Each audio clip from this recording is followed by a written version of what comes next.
こんにちは、まゆみです。2026年が始まり少し経ちましたが、皆様いかがお過ごしでしょうか。今回の動画はですね、毎年恒例のこの企画、私が2025年に買ってよかったもの、使ってみてよかったもの7選をご紹介していきたいなと思います。2025年登った山は64座でした。3000メートル級のアルプスだったり、3泊4日の小屋泊をしたり、結構ね、重装小屋泊が多かった印象です。なので、ちょっとハードな工程も結構あったので、登山装備を見直したり、買い足したりしたものもありました。で、その中で私が本当に使ってよかったものを中心に今回セレクトしましたので、これからの登山の参考になると嬉しいです。ちょっとね、一つおまけコーナーもあるので、最後までご覧いただけたらなと思います。で、今回ご紹介したアイテムはキャプチャー分けして概要欄に記載していますので、そこだけチェックすることも可能となっています。それでは早速スタートです。まず一つ目はこちら、ローローマウンテンワークスのハイカーズパンツです。これはね、本当によく履いていました。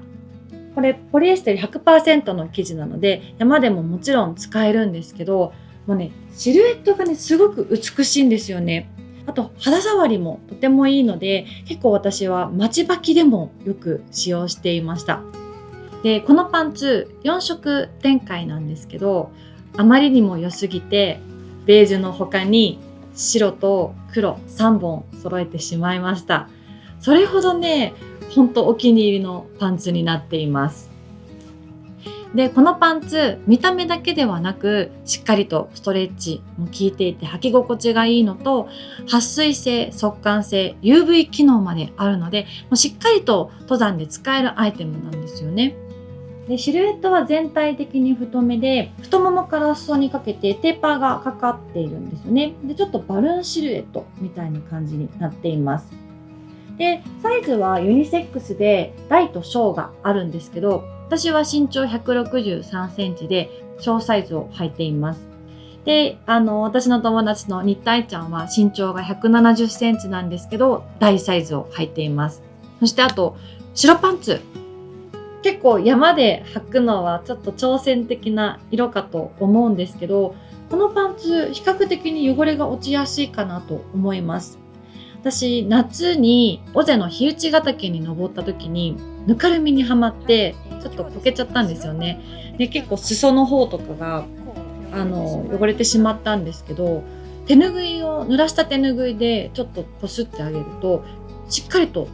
落とせたので、汚れた場合は早めに汚れを拭き取ってあげると長く安心して使えるのかなと思います。で、この冬の時期はちょっと肌寒いので、この下にメリノウールのタイツを履いて裏山とか里山を歩いたりしています。で、少し太めのデザインなので、岩場とか結構ハードな山の場合は私は細身のパンツをセレクトしますが、普段の山、そんなにハードじゃないゆるふわの山だったり、下山した後に飲みに行く時とか用事がある時とかにもすごく使える万能パンツかなと思います。2つ目もパンツで、こちらティートンブロスのスクラブリングパンツになります。これは主に小屋泊の着替え用として持っていたパンツになります。で、このパンツとにかくね、めちゃめちゃ軽いんです。サイズによって重さは変わってくるみたいなんですけど、これ私ジャパンサイズの M サイズを着用しているんですが、重量なんと 118g なんです。で、私なるべく着替えは増やしたくないので、パジャマとかそういうのは今まで持っていかなかったんですけど、2025年は結構小屋泊が多くて、1泊だけではなく2泊3泊する参考が続いたりしたんですよね。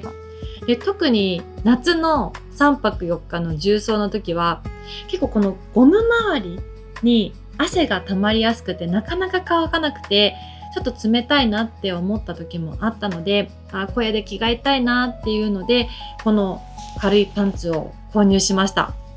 でこれがすごく良くて、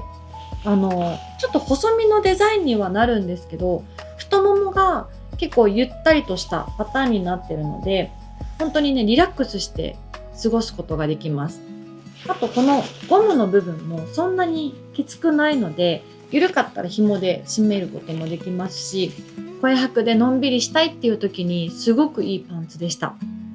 で、もともとこのパンツはクライミング用のパンツとして作られているものなので、撥水性、耐久性はしっかりあります。で、後ろにもこうやってファスナーがあって、ポケットもついているものなんですよね。なので、結構ね、夏山の登山の時に使われている方も多いんじゃないかなと思います。ただね、やっぱりちょっと薄いので生地が、結構下着のラインが出やすいかなっていうので、私は夏山で使うというよりは、小屋泊の着替え用として小屋に持っていくことが多いです。でもすごい軽いパンツを探していたので、はい、これはかなりいい買い物だったなと思ってます。続いてはこちら、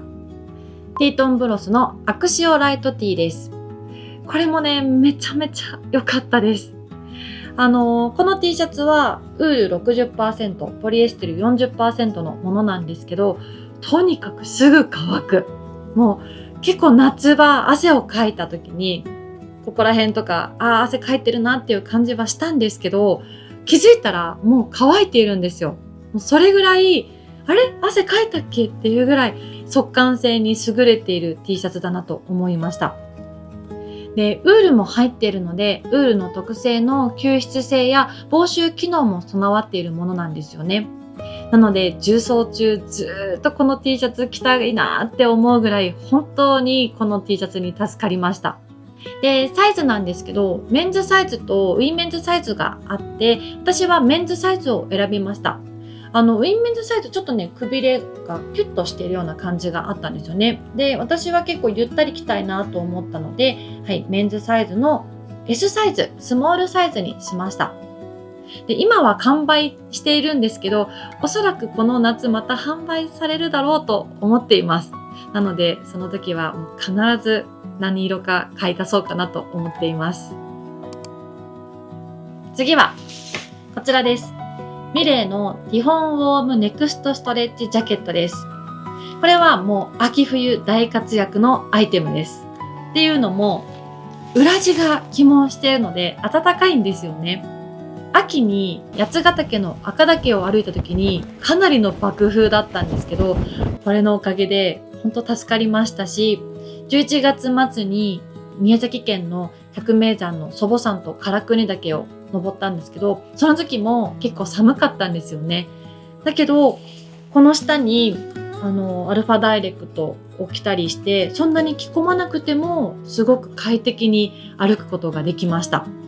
で、私今まで3レイヤーのハードシェルの下にインサレーションとか結構着込んで歩いたりしていたんですけど、このシェルはそんなに着込まなくても暖かいので、本当にねレイヤリングがしやすいなと思いました。で、サイズはですね、日本サイズの L サイズを着ています。やっぱりちょっとゆったり着たいっていうのもあって、はい、L サイズにしました。あと、フードが結構大きいので、ヘルメットをかぶりながら着用することもできます。で、あとファスナーのところも、こういう風にグローブをしながら使うことができるっていうのもいいところです。ただね、重量が 514g とちょっと重いんですよね。だけど、秋から冬にかけて結構レイヤリングが難しい時期でもあるので、こういうのが1枚あると本当に便利だなと実感しました。はい。なので、これはこれからのね、冬の時期にも大活躍しそうだなというアイテムになります。続いては山で直接使うものではないんですけど、下山後や普段履く用のリカバリーサンダルで、こちらリグのワドゥキです。これもね、本当によくお世話になりました。すごくね、クッションがしっかりあるので、足を包み込んでくれるっていう感じのサンダルなんですよね。っていうのも、私登山の時ゼロドロップシューズといってクッションのないものを履いているので、その反動なのか足をいたわりたいっていうのもあって、このリカバリーサンダルを導入してみました。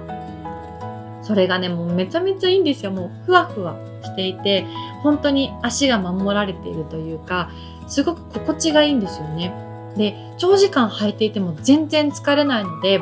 大阪万博の時とかこれを履いてもう一日中歩いていたんですけど、全然疲れなかったです。しかもデザインが可愛いですよね。これリグのサンダルのいいところなんですけど、普通に旅行の時とかも全然使えるので、もうこの夏ほとんどこれを毎日履いてたんじゃないかっていうぐらい、登山の時以外はずっとリカバリーサンダルを履いていました。それぐらいお気に入りのサンダルです。続いては美容系の小物で一つご紹介したいんですけど、こちらラブクロムのコームです。これは以前声白装備のパッキング紹介の時にもご紹介したアイテムだと思うんですけど、本当に今でも肌見放さず必ず持ち歩いているものになります。これね、お値段がね、12,000円って結構するんですよ。で、串に12,000円かって本当に思うんですけど、もう一回使ってみたらもう本当手放せなくなりました。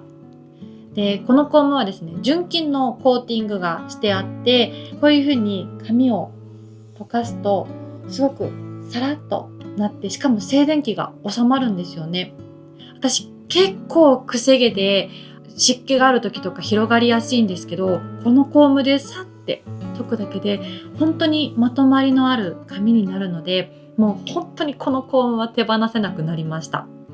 で、登山で使ってみて良かったなって思う点が、特に夏山の時ですね、汗をかいて結構髪がごわついたりして気になっていたんですけど、ドライシャンプーでわーって振りかけて、この櫛でさーって溶かすと本当にサラサラになるんですよ。で、声白の時ってお風呂に入れなくてちょっと気になってたりとかしてたので、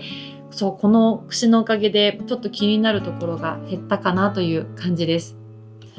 なので、もうこのコームはもうずっと肌見放さず、これからも持ち歩こうと思います。最後はちょっと番外編として私の大好きな調味料をご紹介させてください。というのがこちらです。小笠原フルーツガーデンの薬膳島ラー油です。もうこれが美味しすぎてめちゃめちゃリピ買いしてます。あとこういう風に詰め替え用も常備用意している状態です。っていうのも私めちゃめちゃ辛いものが大好きなんですよね。このラー油に出会ってからもうさらに辛いものが好きになりました。っていうのもこのラー油山椒が入っていたり、クコの実や松の実が入っているので、結構ね複雑な辛さというか、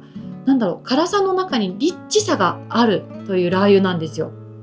で、私はよくお昼にそばを茹でて食べるんですけど、そのおそばにちょっとこのラー油をよく振って垂らしたら、